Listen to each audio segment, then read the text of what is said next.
Being a triple threat and having a runner at first base in a bunt situation, it's like being a kid in a candy store because there are so many options.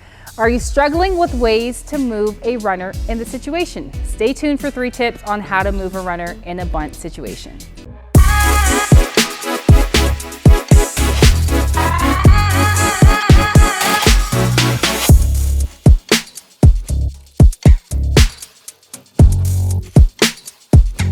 I'm Natasha Watley, 2-time Olympian, and I help softball athletes become game changers.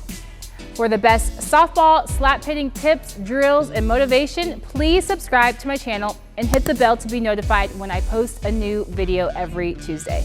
This Tasha tip is brought to you by my live free class on how to build a game-changing triple threat.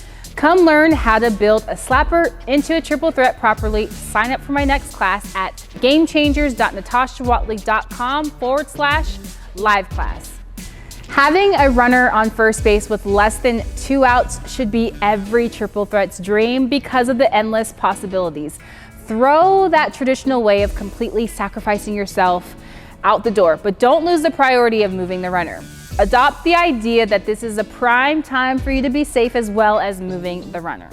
So here are some things to think about and do when you have a runner on first and you're up at the plate. So the first tip that I have for you is read who's covering second base on the steal. So every time you go through the box as a slapper or whatever you do in the box, look and see who's covering. Is it the shortstop or is it the second base? Because that's going to give your answer of who you want to hit the ball to, because now you're going to give that defender more work to handle. So if I see the second baseman covering second on a steal, ideally I want to hit that ball to second base because now I want to try to trip her up.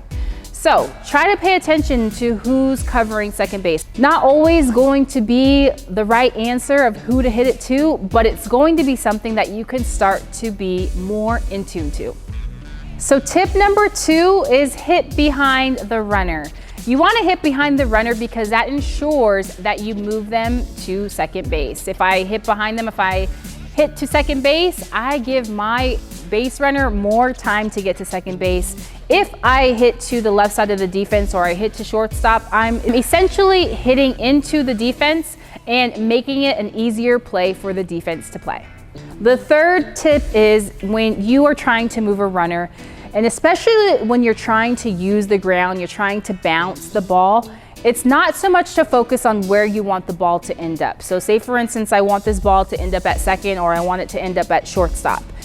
I want you to start to more think about your first bounce. Where are you getting that first bounce? Because if I get that first bounce closer to home, that's going to ensure more time for my teammate to get to the next base, and that's going to ensure more time for me to get down to the line. So more so focus on where you're getting that first bounce as opposed to where you want this ball to end up.